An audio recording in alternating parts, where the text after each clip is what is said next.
हिमाचल प्रदेश में राजस्व के जो प्रमुख स्रोत हैं उनमें से एक हाइडल प्रोजेक्ट है, लेकिन उसको लेकर कई विवाद भी विगत में रहे हैं। माननीय मुख्यमंत्री जो प्रेजेंट के हैं उन्होंने एक सीधा सा स्टैंड ले लिया है कि अब अगर कोई हमारी शर्तों के मुताबिक नहीं बनाता तो फिर हम ही बनाएंगे। और वैसे ही एक प्रोजेक्ट के बीच में से हम खड़े हैं, मुख्यमंत्री भी यहीं खड़े हैं और जहां ये प्रोजेक्ट बना रही है हिमाचल सरकार। सर, क्या संकल्प है और क्या जो आगे की जो है आपकी सोच है? देखिए, आज किन्नौर के शोंगटोंग कड़छम प्रोजेक्ट के लिए मैंने निरीक्षण रखा था और पहले से ये टारगेट दिया था कि नवंबर 2026 में बनना चाहिए। पिछले 20 साल से ये प्रोजेक्ट फैसले ना लेने के कारण अटके हुए थे। अब ये जो लैंड का है, इसी तरफ की लैंड का, मुझे अभी जगत नेगी जी बता रहे थे, ये एक्विजिशन अभी हुआ।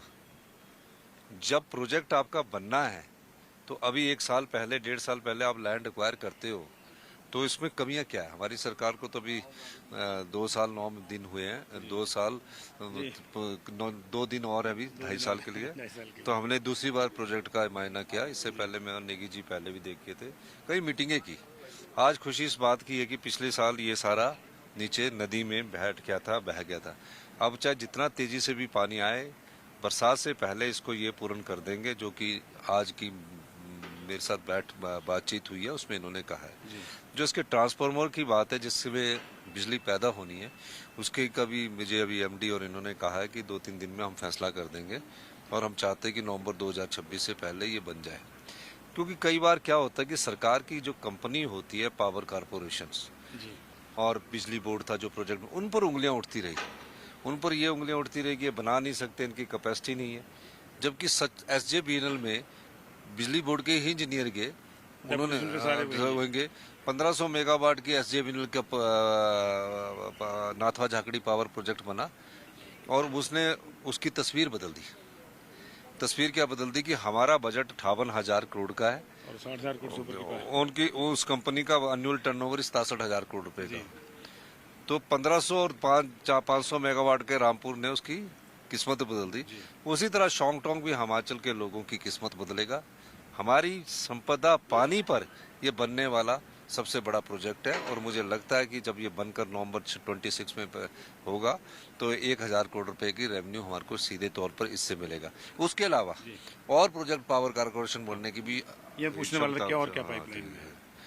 तो और जो पाइपलाइन में अभी जंगन थोपन का है, थाना ब्लॉक का प्रोजेक्ट, रेणुका डैम का प्रोजेक्ट है और कई प्रोजेक्ट्स हैं। सोलर पावर का 200 मेगावाट का कांगड़ा में बन की कोशिश कर रहे, चांजू का बन रहा है, काशंग को भी हमने दूसरे यूनिट को हम स्पीडअप तेज कर रहे हैं। तो क्योंकि पानी ही हमारे पास एक ऐसी चीज है, पानी एक बहता हुआ सोना हिमाचल के लोगों का जीवन को संपन्न कर सकता है।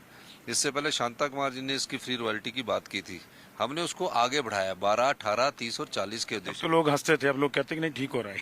नहीं, अभी तो देखिए, हमने कहा था, हम बार बार कहते हैं कि 2027 में हम आत्मनिर्भर बनेंगे और 2032 में प्रदेश के सबसे समृद्धशाली और अमीर राज्य होंगे। फैसले करने पड़ेंगे। हमारा क्या है कि हमारे फैसलों से स्टेट को फायदा, वो फैसले हमको करने पड़ेंगे और हम कर रहे हैं। सर, कितना रोजगार जनरेट होगा? क्योंकि दोनों चीजें रहेंगी, प्रदेश को राजस्व तो मिलेगा लेकिन रोजगार भी मुझे लगता है कि काफी ज्यादा मिलेगा। कितना जनरेट होगा? कोई नहीं, किन्नौर की आर्थिकी में बड़ा बदलाव आएगा और रोजगार तो लोकल लोगों को मिल रहा है, पर पीछे हड़ताल ले रही क्योंकि फैसले नहीं हुए तो लोकल लोगों के पैसे फंस गए। काम तो लोकल ज्यादा कर रहे हैं और लोकल लोगों को इन्होंने काम भी दे रखा है। तो जहाँ प्रोजेक्ट बनता है उनके लोकल लोगों का पहला अधिकार उनका है और दूसरा अधिकार तो जो है बाहर से आके जो उनकी टेक्नोलॉजी के आधार पर जो काम नहीं होता वो कर सकते हैं। एक और आपका संकल्प था कि जो आप रॉयल्टी के लिए अपने शेयर के लिए लड़ रहे हैं, वो कहाँ है और क्या उसके पीछे आपकी सोच है? देखिए, रॉयल्टी के लिए तो हम अभी भी लड़ रहे हैं और उसमें आपको ये जानकारी होगी कि धौलासिल, लूरी, सुन्नी, मैं तीनों टेक ओवर करने जा रहा हूँ। इसमें कोई दो राय नहीं है। या तो वो 12, 18, 30 और 40 साल बाद प्रोजेक्ट वापस कर दिए जाए। हो क्या रहा है, अब जितने भी प्रोजेक्ट बने हुए ना, इसे जिंदगी भर उनके पास है, हमारे पास क्या है? हम तो उन प्रोजेक्टों के, हमारे पास तो कुछ नहीं रहा। फिर हिमाचल की पानी की जो संपदा उसका हक कहाँ है? तो हम बोल रहे कि इसकी उम्र तो तय करो। जब हमारे पास ये जो 1,000 मेगावाट का कड़छम बागटू है, बासपा है, ये 40 साल बाद जब ये प्रोजेक्ट प्राइवेट वाले हमें वापिस कर रहे हैं प्राइवेट वाले हमें वापिस कर रहे हैं और 12, 18, 30 और 40 वो दे रहे हैं। तो ये भारत सरकार के जो लोक उपक्रम है ये क्यों नहीं दे रहे हमको? इसका मतलब वो तो प्रॉफिट कमाते जाएं और हमको कुछ ना मिले।